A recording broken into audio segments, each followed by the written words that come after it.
Okay. Hey guys, I got back to recording a little bit. I haven't done this in quite a while, so I kind of have to relearn this program a little bit. But good morning to you, or at least it's good morning to me where I'm recording this.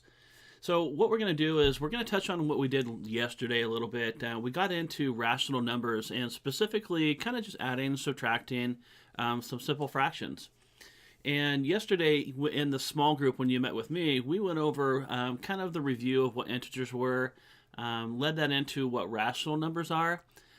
We actually went over how to change subtraction problems back into addition problems, and so we're going to incorporate all of that back into it today. Now, I'm going to make a recommendation, and you don't need to do this if you feel like you don't want to, but if you would like to take notes over this video, remember that at the beginning of the year I said any notes that you take, you can bring with you to the test. So if you'd like to take some notes on these fractions so that when you get to the test and you want to look at a couple examples, you can do that. So that's totally up to you. So if you want to take notes, feel free. You can also come back and look at this video later and take notes on it if you want to. So the first thing we're going to look at is these two. Let me get on the hand so you can see what I'm looking at. The vocabulary of integers and then rational numbers. So when we talked about integers, we actually talked about all the whole numbers and their opposites. So let me put a pin down here. So our whole numbers, like 1, 2, 3, and so on, right? And also their opposites. And let's see, 0 is also in here. But -1, -2, and so on, right? So all the whole numbers and their opposites. Then we went down to rational numbers down here. Now, rational numbers were all of these. They include all the integers, but they also include fractions. So we talked about that yesterday. So things like 1/2 or 3/4 or 7/8. Okay, those are all fractions. Anything that can be represented as a fraction. Now, we're dealing really just with fractions today, but a rational number is anything that can be represented as a fraction. So it also includes things like a decimal, 0.8. Well, you think, Mr. Miller, 0.8 is not a fraction, it's a decimal.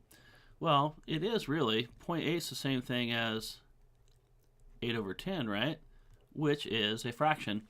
So if it can be represented as a fraction, then it is a rational number.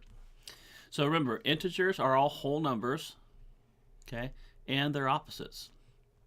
Rational numbers include all of the integers and anything that could be represented as a fraction. Okay.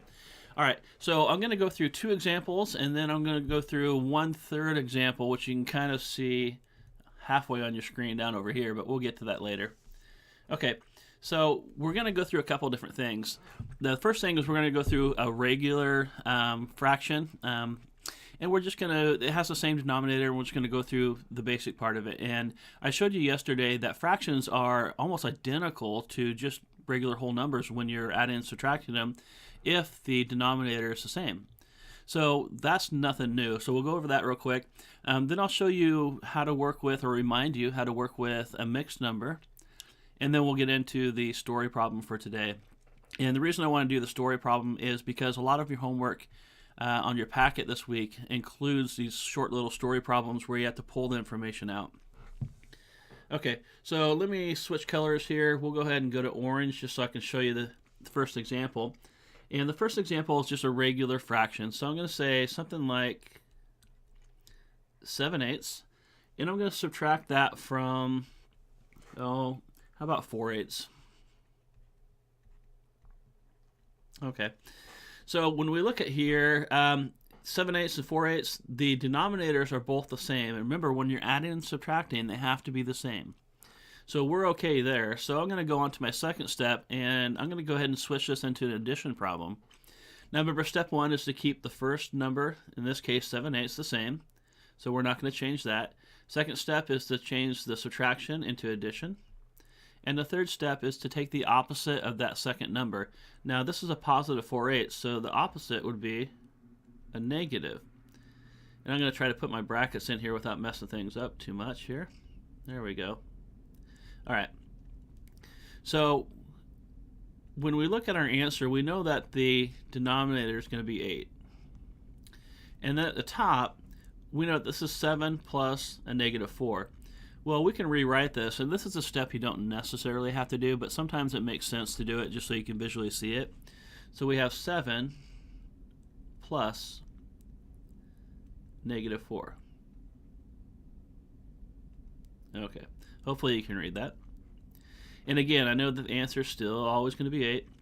And 7 plus a negative 4, either you can look at it and just know that the answer is going to be 3, or you can visualize a number line and say, if I start at 7, and because 4 is negative, I have to go 4 to the left, so you go 4 units to the left, you end up on 3. So the answer is 3/8. Okay? Or you can actually look at the absolute value up here. Absolute value of negative 4 is 4. Absolute value of 7 is 7. And because the 7 has the greater absolute value, it's positive, so the answer has to be positive. So either way you go about it, you're going to get a positive 3/8. Okay, so that's example number 1. That's your very basic addition or subtraction that we changed to addition fraction. This one had the same denominator on it. So let's look at one that, say, a mixed number. And let me change colors again so you know that I'm working with a different one. We'll go back to green. Okay, for this one, how about something like 2 1/8? And we'll just subtract 1/8 from that. So again, we're looking at this, and let me get my hand out here so you can see where I am. The denominator here is 8, denominator here is 8, so we still don't have to worry about changing the denominator on either of those. But what we do have is we have a whole number out here, this 2, because we have 2 1/8, and then this is just 1/8. Now, to deal with this, you could leave it as a mixed number like that, but I find it's a lot easier to go ahead and, when you look at that, change that into an improper fraction. So to change it into an improper fraction, what you want to do is you take the denominator, you multiply it by the whole number, and then you add the numerator. So in this case, the denominator is 8, the whole number is 2, so you multiply those. So 8 times 2 is 16. Then you add the numerator. So we have 16 plus 1. So you go back to my pen here. I'm going to rewrite it underneath. I know that the bottom of it is going to be 8. But when we did the 8 times 2, which is 16, plus 1, which is 17, the top now is 17. So what we did is we took that 2 1/8 and we made it an improper fraction. So 2 1/8 is the same thing as 17 over 8. Okay. Now I'm going to go ahead and copy down that 1/8. And now we have a regular fraction like we have been working with that just has 8s on bottom. So again, we have the same denominator. So my second step is to turn this into an addition problem. So I leave the 17 over 8 alone. I change that minus into an addition. And then I make the 1/8 negative.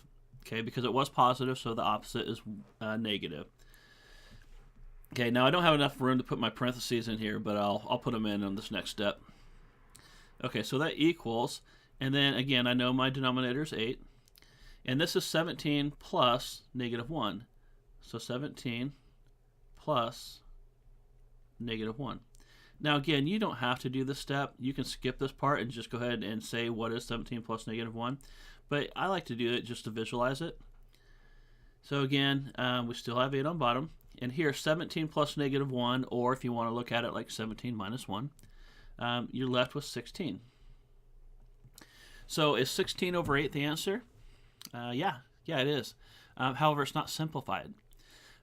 If you look at it, it's an improper fraction because the 16 up here on the top is bigger than the denominator, which is 8. So that's, again, called the improper fraction. So to change that back into a mixed number, you look at the denominator and say, how many times will 8 fit into 16 without going over? In this case, it fits into it twice, right? 8 times 2 is 16. And there's nothing left over, so we don't have a fraction with this one, because 8 times 2 is 16, so 16 over 8 is just 2. And that kind of makes sense when you look back up over here, because, let me go back to my hand, if you have 2 1/8, and you take away the 1/8, which is what I did here, you're just left with this 2. So it makes sense. This proves what we were saying, but you can look at both of them. Okay, we have one last example. To do that one, I need to change the screen a little bit and bring it up over here. Okay, so on this one, we're going to do two things. First of all, we're going to read the short story problem, and we need to pull out the information so that we can actually set up the problem. So a bird bath is filled to the top. On the first day, the volume decreases by 7/8 of a cup. Okay. On the seventh day, the volume decreases by 3/4 of a cup. Okay, got that. What's the total change in the volume? Well, let's go ahead and look at our information that we need to solve this.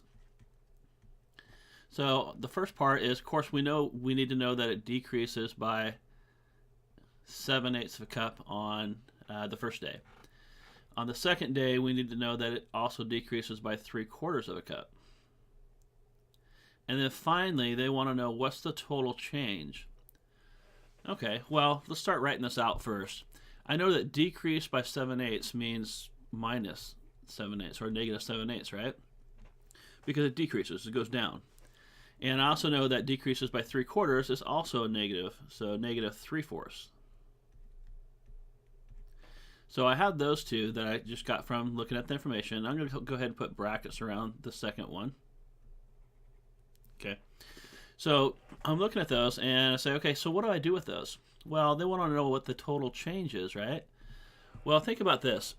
If somebody gave you $5 and then another friend, a different one, gave you $10, to find out what you have, you just add those up, right? 10 plus 5, you have $15.